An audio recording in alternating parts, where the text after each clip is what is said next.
Si nous en venons à la question que va poser M. Nicolas Turquois, Monsieur le ministre d'État, ministre de la Transition écologique et solidaire. Vous avez la parole, mon cher collègue.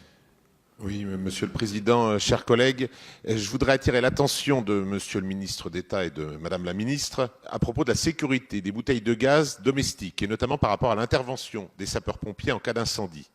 Dans ces conditions, la température monte très vite autour de 600 degrés et la pression du gaz à l'intérieur des bouteilles atteint 50 bars avant d'exploser. Les habitations sont concernées, mais aussi les véhicules, avec la présence régulière de bouteilles dans les camping-cars ou dans de simples voitures utilisées pour aller se réapprovisionner en gaz. L'installation d'une soupape thermofusible qui permettrait la libération du gaz dès une centaine de degrés éliminerait le danger lié à l'explosion. Un dispositif analogue a été installé sur les véhicules roulant au GPL et plusieurs pays voisins ont d'ores et déjà adopté de tels dispositifs sur leurs bouteilles de gaz domestiques.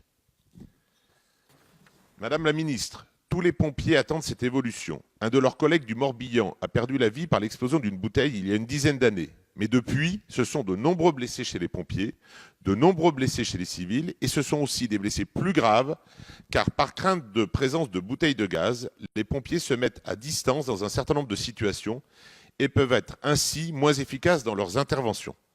Ce n'est plus une attente, c'est une urgence.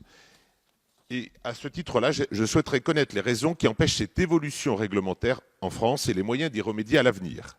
L'avis de nos sapeurs-pompiers mérite que ce sujet très technique soit aussi une priorité. Merci. Madame la ministre, vous avez la parole. Merci, Monsieur le Président. Mesdames et Messieurs les députés, Monsieur le député Turquois, vous avez interrogé François de Rugy, ministre d'État, ministre de la Transition écologique et solidaire. Il n'est pas présent aujourd'hui, il ne peut pas l'être malheureusement. C'est pour ça que je réponds à sa place. Merci pour cette question. Et avant de vous répondre, je tiens vraiment à présenter mes condoléances aux familles, aux victimes, à leurs proches, aux camarades des deux pompiers qui sont décédés ce week-end au travail, qui nous ont une fois de plus servis, sauvés, qui ont donné de leur vie. Donc je crois en introduction d'abord une pensée émue pour eux et leurs proches.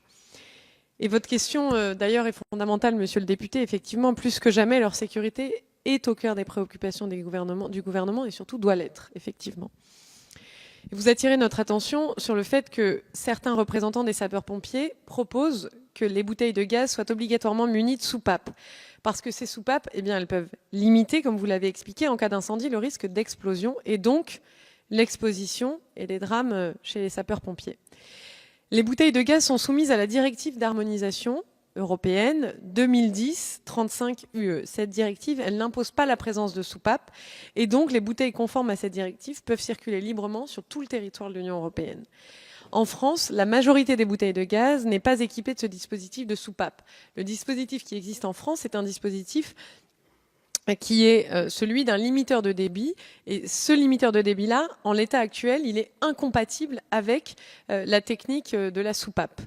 Et donc, par conséquent, suite à des échanges entre mes services et les services d'incendie et de secours, le ministère a décidé de confier à l'INERIS, qui est l'Institut national de l'environnement industriel et des risques, une étude dont le but sera de déterminer les avantages et les inconvénients respectifs des différents dispositifs de sécurité. L'objectif, c'est vraiment d'analyser tous les risques, et d'ailleurs pas que les risques en cas d'incendie. Vraiment tous les risques plus largement, pas que l'exposition au feu. Ces résultats, ils vont être disponibles à la fin de l'année, fin 2019.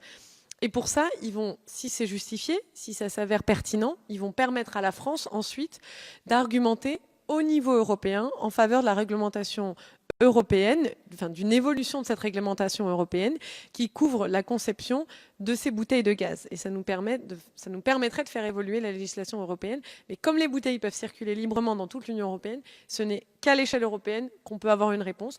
Mais l'INERIS est sur cette question-là. Merci. Oui, monsieur Turquois, en réponse, vous avez la parole. Oui, j'ai bien entendu vos propos, Madame la Ministre. Quelques éléments cependant. D'une part, je voudrais saluer le colonel Delaunay du SDIS 44 qui s'est beaucoup investi sur ces dossiers-là. C'était son collègue quand il était dans le Morbihan qui a perdu la vie. Il avait alerté Monsieur de Rugy en tant que député de Loire-Atlantique sur ce sujet-là. Sur le sujet de l'harmonisation européenne, permettez-moi d'émettre des doutes parce que les bouteilles françaises sont une norme strictement française. Nos bouteilles ne sont pas utilisables dans les pays voisins et un certain nombre de nos pays voisins ont adopté des dispositifs de soupapes thermofusibles. Donc, permettez-moi d'avoir un certain nombre de doutes.